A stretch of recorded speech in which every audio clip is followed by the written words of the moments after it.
réjouissance d'un cœur, c'est d'avoir les péchés pardonnés. C'est quand nos péchés sont pardonnés.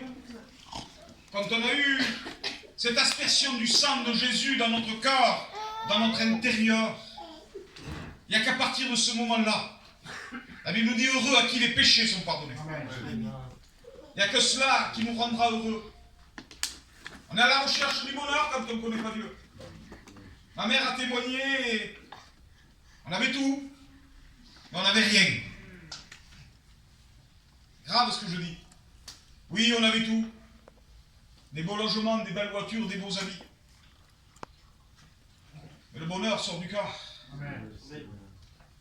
Si le cœur est sec, si le cœur est vide, il n'y a pas de joie. Il y a des bons moments. On ne va pas dire que le monde est vilain. Il y a des bons moments dans la vie. Même sans Dieu. Il y a des beaux instants, des beaux événements, une naissance d'un enfant. Puis ça grandit. Ça grandit. Commence à faire des pas. Commence à marcher. Il court. Fait son adolescence. Il fume. Se drogue. Ça ne va plus. Il se drogue, il boit. Il n'est plus chez toi. Et puis ces moments où tu te réjouissais de le voir courir dans ton salon, fini. Il n'y a plus de voix, de paix, plus de joie, plus de bonheur, plus de repos, plus de sommeil, des cachets tranquillisants, dépression. Est-ce que c'est ça la vie? En réalité, quand on fait le bilan de tout cela, on s'aperçoit que la vie passe très vite. Et que la vie ne fait pas de cadeaux. Mais en Dieu, il y a de l'espérance. Je voudrais vous parler de l'amour de Dieu. Je vais vous parler du Créateur. Je vais vous parler de celui qui a tout créé. Celui qui a créé le corps. Celui qui a créé le mouvement et l'être. Celui qui a créé l'oxygène, l'atmosphère.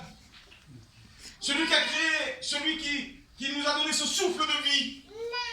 Je voudrais parler de cet auteur, de cet architecte qui a créé l'homme à son image, à sa ressemblance.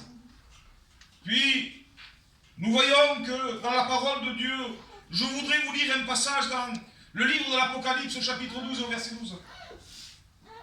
Je voudrais vous parler de ce texte qui nous est dit « Malheur à la terre et à la mer, car le diable est descendu vers nous, animé d'une grande colère, sachant qu'il a peu de temps. » Vous savez, quand on voit ces versets de la parole de Dieu, nous nous apercevons, j'ai marqué là, moi, dans la journée, j'ai marqué le rôle du diable, c'est de détruire,